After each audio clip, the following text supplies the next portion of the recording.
Alfa 155 se había estado elaborando en torno a unos prismas muy diferentes a los que utilizó la firma italiana a lo largo de 6 décadas.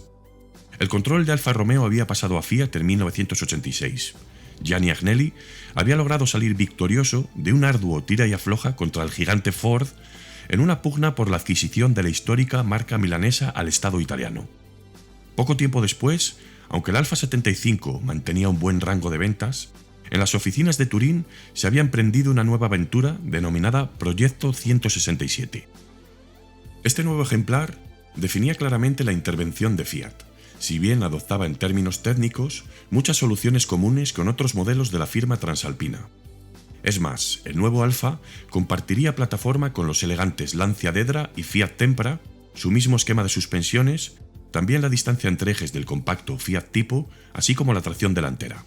Y en el caso de los Q4, el sistema integral del Delta Evoluzione. Todo un misceláneo. La obra angulosa, que ahora ya había sido presentada en primicia en Barcelona 1992 para sustituir al 75 y su característica forma de cuña, de primeras provocó un revuelo de críticas. Si bien el 155 era un coche formidable, el target de Alfa no estaba acostumbrado a turismos aburridos. Necesitaban algo más, ya que las ventas del nuevo modelo habían comenzado siendo bastante inferiores a las que en su día presentó el Alfa 75. En oficinas sabían que necesitaban las carreras. El motorsport de principios de los 90 se caracterizó principalmente por desvelar una Fórmula 1 más aburrida y con menos competencia. El lado antagonista estaba en las carreras de turismos, que habían recuperado el furor entre el público con la inspiración de los modelos de producción, como había sucedido en la década de los años 60 y los 70. Las circunstancias estaban mostrando ya el campo de acción del nuevo Alfa Romeo 155.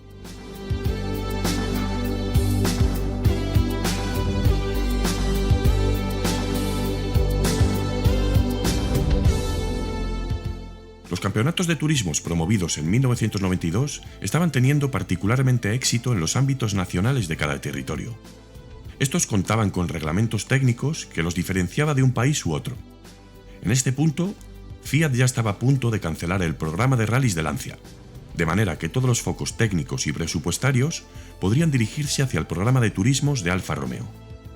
Esto partía del Superturismo italiano, que era un campeonato gestionado por la CSAI, Comisión Esportiva Automovilística Italiana, y promovido por Salerno Corse. Este campeonato sería resucitado en 1988 y en primera instancia fue dominado por los BMW M3 E30. Alfa respondería al fuego del ícono alemán con la fuerza turbo y el diseño transaxle de los Alfa 75, S1 y S2. El reglamento permitía participar a los vehículos turbo con un máximo de 2 litros y a los atmosféricos de 2,5. La tracción era libre siempre que correspondiese con el formato del modelo de fábrica, y también se permitían adaptar nuevos kits de carrocería.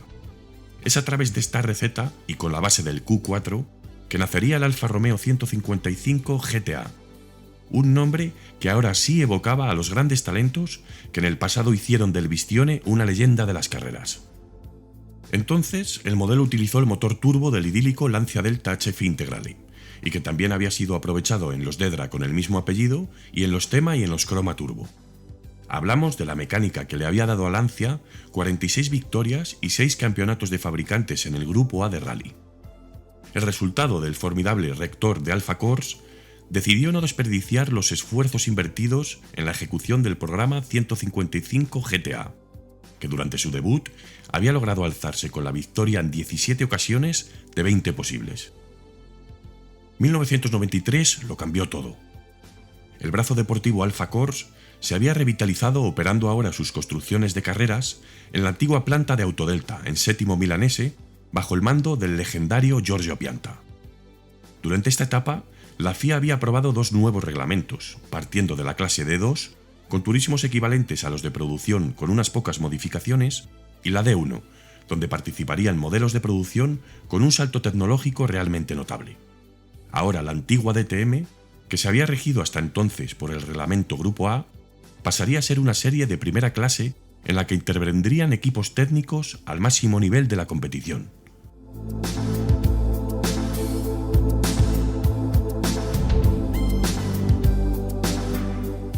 En En aquel momento, Alfa Corse volcaría todos sus medios para construir un chasis bajo el reglamento D1, utilizando un plantel que ya superaba las 200 personas. Buena parte de este equipo técnico pertenecía a las líneas de Abarth, que tras la cancelación del programa de rallies de Lancia, ahora trabajarían a tiempo completo para Alfa Corse.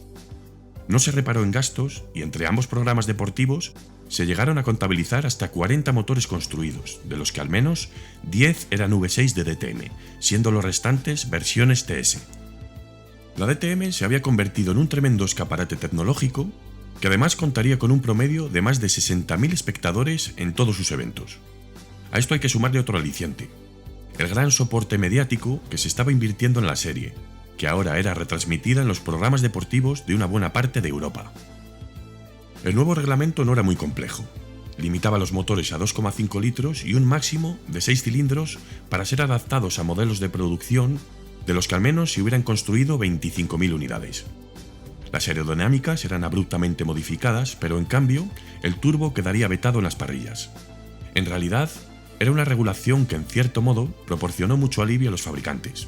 Ahora por fin se veían libres de las irritantes homologaciones inspiradas en la producción de versiones especiales, como había sucedido en el pasado de la serie. Por otro lado, esta regulación no estuvo a gusto de todos, y provocó precisamente la dimisión de BMW, que había estado proyectando en secreto un nuevo E36 clase 1 con el motor ubicado por detrás del eje delantero.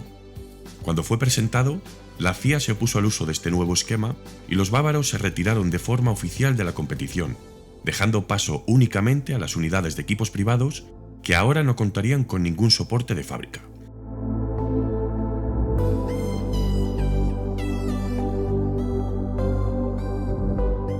Opel reaparecería relevando sus veteranos Omega Evo 500 en favor de los nuevos Coupés Calibra, que aunque no estaban dirigidos directamente desde Rosenheim, el equipo Joest sí contaría en este caso con el apoyo oficial de fábrica. AMG Mercedes mantendría una temporada más sus veteranos Mercedes 190E W201, esta vez en formato clase 1, al no contar con el tiempo suficiente para terminar el desarrollo de los tecnológicos clase C. Alfa Romeo se estrenaría mediante su venerable 155 V6 Ti, dos letras que hacen referencia a Turismo Internazionale. El apartado técnico de las motorizaciones afirmaba que éstas tenían que ser un derivado de las de serie. Aquello provocó que BMW y Mercedes hubieran estado corriendo con 4 cilindros, mientras que Opel se apuntaría a la lista de los V6 utilizando para el caso los bloques 6VD1 de 75 grados, derivados del Isuzu Rodeo y utilizados también en el Opel Monterrey. En este punto, la normativa también exigía que los bloques se presentasen construidos con el mismo material que los modelos de fábrica, el mismo ángulo y con la misma distancia entre cilindros. Un bloque de fundición, por ejemplo, no se podría extrapolar a una construcción de aluminio y sucesivamente. Por el contrario, la mecánica podría ser alojada libremente, tanto en posición longitudinal como transversal. El nacimiento de la primera generación del 155 llegaría con el motor V6 Busso de 60 grados. Este 2,5 litros construido en aluminio era mucho más ligero que las unidades usadas en el Calibra y ofrecían, según Alfa Corse, una potencia estimada de unos 420 caballos en sus primeras traducciones, con una línea roja limitada por reglamento a 11.800 revoluciones.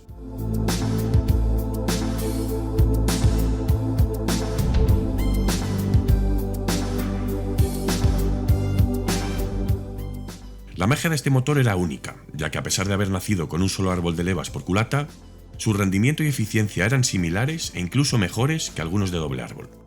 ¿Por qué? En primer lugar, podría decirse que estamos hablando de una mecánica nacida desde el orgullo. En su día, en las oficinas de Alfa, alguien de arriba había estado comentando con el diseñador Horacio Sata que Busso únicamente sabía definir conceptos mecánicos de doble árbol. Como buen italiano, cuando esto llegó a oídos de Giuseppe Busso, se sintió ofendido. Es entonces cuando hizo acopio de su rotunda personalidad, la misma que le había llevado a discrepar con el mismísimo Lampredi cuando trabajaban juntos en Ferrari, para diseñar un nuevo motor de un solo árbol de levas. Dotado de culatas hemisféricas, la solución aplicada al nuevo V6 sería la de accionar las válvulas de admisión a través del árbol de levas, mientras que las de escape se ejecutarían mediante un empujador y un balancín. La resolución nos dejaría un motor que contenía los beneficios de un doble árbol, pero en un tamaño más reducido, un peso inferior y una complejidad simplificada. La potencia del Alfa se estiraba hasta la línea de las 12.000 revoluciones, entrando así ya en las materias técnicas de la Fórmula 1. Conservaba la admisión de titanio y este grupo propulsor sería acogido de forma longitudinal por un bastidor auxiliar que le ubicaría ligeramente por delante del tren delantero. Esta exquisitez técnica partía de la estructura tubular de cromomolibdeno, la cual, según afirman las fuentes de la época, reflejaba los mejores datos flexotorsionales de la parrilla. Temporada tras temporada, la geometría de esta estructura fue variando en aras de las mejoras que paulatinamente revelaban todos los ensayos técnicos. Las fieles líneas de la carrocería reproducirían a simple vista los rasgos del modelo de producción, esta vez moldeado en fibra de carbono. Los apéndices aerodinámicos eran libres siempre y cuando se ubicasen por debajo de la línea central de la cintura del coche. También estaba obligado a incorporar un fondo plano y en conjunción con todo el estudio aerodinámico se arrojaron unos resultados finales de carga de 787 kilogramos a 290 km por hora.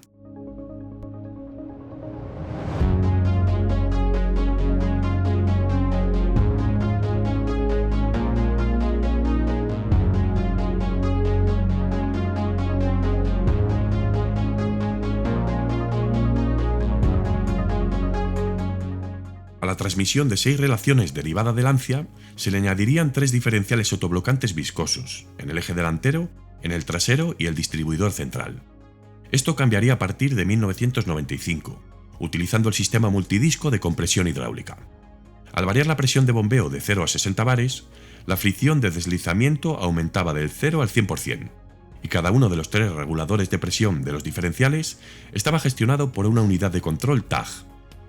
Esto es una solución que Porsche ya había adoptado una década antes en su Prodigio 959, pero que en este caso, el piloto tenía a su elección 4 programas de gestión para los 3 diferenciales, con un total de 12 mapas y hasta 64 combinaciones diferentes. Se había permitido el uso de la tracción integral, y esto es algo que Alfa, bajo sus propios medios y experiencias, o más bien los de Lancia, decidió explotar, aunque el ingeniero Sergio Limone también confesó que el uso de la propulsión trasera hubiese sido más efectiva en algunos circuitos. La aplicación de las 4 ruedas motrices exigía un lastre de 40 kilos con respecto a los de propulsión tradicional. Para acatar esta cifra, Alfa Corse recurrió a lastres específicos de tungsteno, que era uno de los materiales más densos del mercado debido a su excelente relación entre su elevado peso y sus pequeñas dimensiones. La caja de transferencia epicicloidal mandaba la potencia italiana a las 4 ruedas mediante una distribución del 33% para la parte delantera y del 67% para la trasera, aunque los parámetros se veían modificados según las condiciones y el escenario. Con una carrocería que medía 4,5 metros de largo, 1,7 de ancho y 1,4 de alto, el peso final del 155 fue de 1040 kilos. Para el bastidor se utilizó la misma receta que en los GTA, una configuración de suspensión McPherson en las 4 ruedas, con triángulos inferiores tubulares de sección transversal elíptica y brazos de arrastre en la parte trasera para ajustar la convergencia con barras estabilizadoras ajustables por el propio conductor. Esto cambiaría a partir de la temporada 95, en la que se adaptó un nuevo sistema de suspensión push-rod, siendo el motor un elemento portante de la suspensión delantera.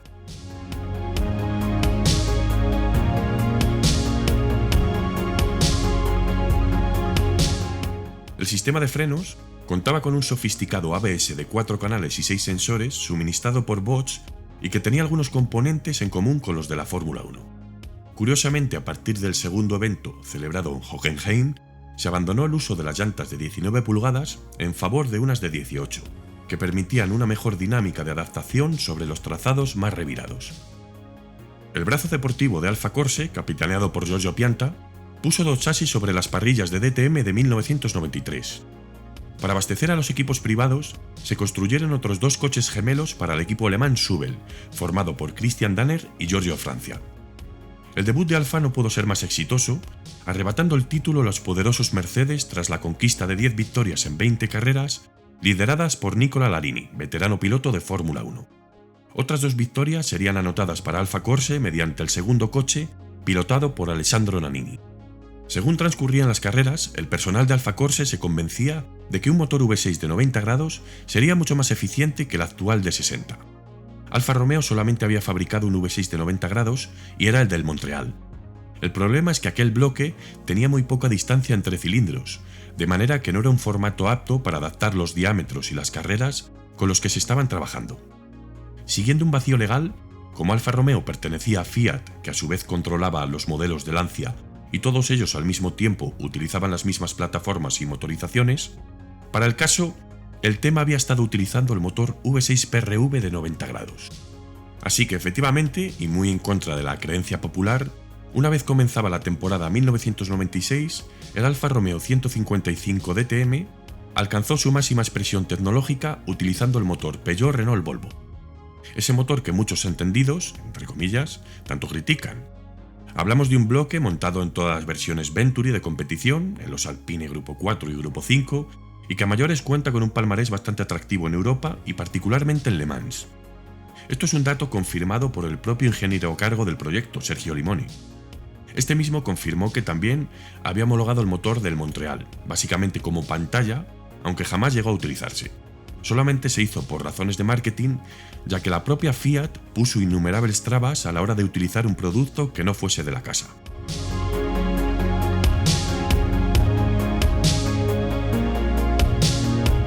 Es más, este bloque comenzó a utilizarse cuando ya se habían disputado varias carreras de la temporada 96, y debido a las trabas que Fiat venía imponiendo, su uso fue bastante tardío. De haber utilizado esta mecánica desde el inicio de la temporada, es probable que Alfa Romeo hubiese logrado su segundo título. Sin embargo, en aquel momento, la dirección de Fiat ya no quería que el 155 llamara mucho la atención. Era un producto condenado a la extinción y las nuevas propuestas e inversiones en el 156 prevalecían incluso por encima de un título más. Llegamos a un punto bastante oscuro de este desarrollo, ya que antes de la implementación del bloque PRV, Alfa Corse también había estado desarrollando una evolución propia del V6 de 60 grados. No es muy conocida la existencia de este motor, que ahora ya incorporaba un cambio con levas y sería construido en la planta de Motori Moderni, la controvertida empresa fundada por el gran Carlo Chiti. Este es el que internamente se conoce como el motor de segunda generación, y tampoco llegó a ser utilizado oficialmente. Al parecer, los bloques quedaron almacenados a merced del polvo en algunos de los rincones de la fábrica de Chiti. La carrera del PRV descendía de 61,3 del buso a los 57,5, mientras que el diámetro, por el contrario, incrementaba de 93 a 96 milímetros. Las nuevas culatas de 24 válvulas y fundición de aluminio habían sido firmadas por Cosworth, pero curiosamente el apartado más costoso de este desarrollo se encontraba en el hardware y el software que controlaba minuciosamente todas las técnicas. Motor, transmisión, ABS, todo era gestionado mediante 3 carísimas unidades de control. Una de estas ECUs, en este caso Magneti Marelli, controlaba los parámetros del motor, de la caja de cambios y la recogida de datos y telemetría. La segunda centralita, que es Ligeis, especializada en frenos, se ocupaba del sistema ABS, mientras que la tercera, en este caso TAG, supervisaba funciones como la calibración de los autoblocantes y el sistema de suspensión activa que comenzó a utilizarse a partir de 1994.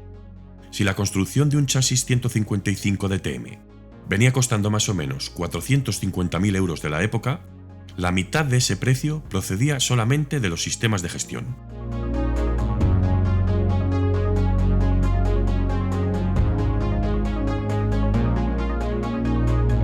La barrera del idioma sería otro de los hándicaps para ingenieros como Sergio Limoni. Entonces no existían las tecnologías actuales y se requería de la intervención de intérpretes. El propio Limoni también afirmó que el reglamento alemán traducido al inglés no coincidía en muchos puntos, de manera que se vio obligado a modificar muchos de los apartados inicialmente presentados en el coche. Al no contar con un reglamento bien definido en la mano, no se pudo exprimir la norma al máximo para desarrollar un coche 100% competitivo. Las ventas del 155 en Alemania estaban siendo excelentes, y 5 nuevos chasis fueron alineados para 1994. 2 de ellos tendrían gestión oficial Alfa Corse, obviamente los destinados a Larini y Nannini. Subel ahora contaría con 3 unidades para Francia, Danner y el recién llegado danés Chris Nissen. Por otro lado, los 6 coches de la temporada 93 serían alquilados a particulares.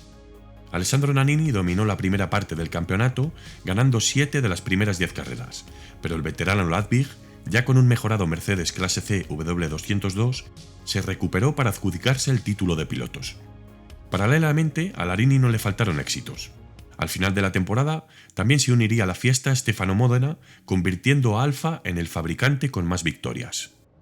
La popularidad de los DTM Clase 1 había aumentado considerablemente, lo que provocó que para 1995 comenzaran a celebrarse numerosos eventos fuera del territorio alemán. Sería entonces cuando la FIA anunciaría el nuevo título de la categoría, el Campeonato ITC, Campeonato Internacional de Turismos. Al mismo tiempo, las regulaciones también se habían vuelto menos estrictas y esto implicó que los coches se volviesen aún más tecnológicos, con unas carrocerías más extremas y niveles tecnológicos a la escala de la Fórmula 1. Ahora Alfa Romeo alinearía 6 chasis oficiales y 3 para equipos privados. Larini Nannini con el equipo Alfa Corse Martini Racing, Stefano Modena y Michael Bartels para Euroteam y Michel Alboreto y Christian Danner con Subel. La temporada trajo pocas ganancias y concluyó en Magny Cours con el título ITC para el Mercedes conducido por Bernd Schneider, ya campeón de DTM.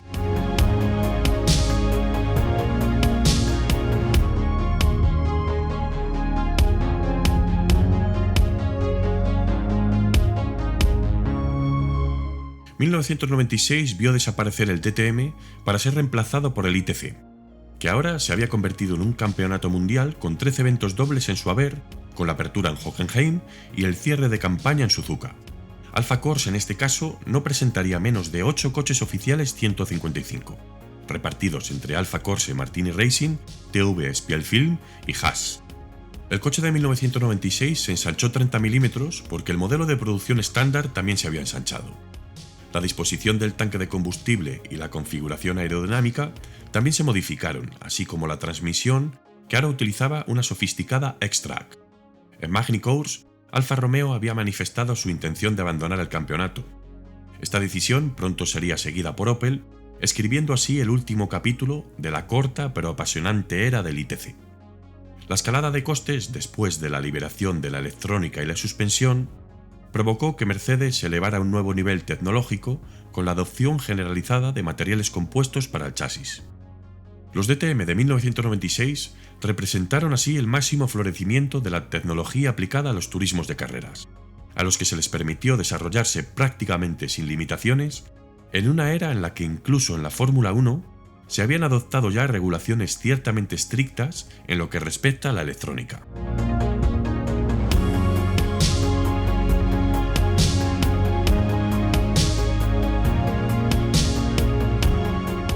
Ya somos más de 10.000.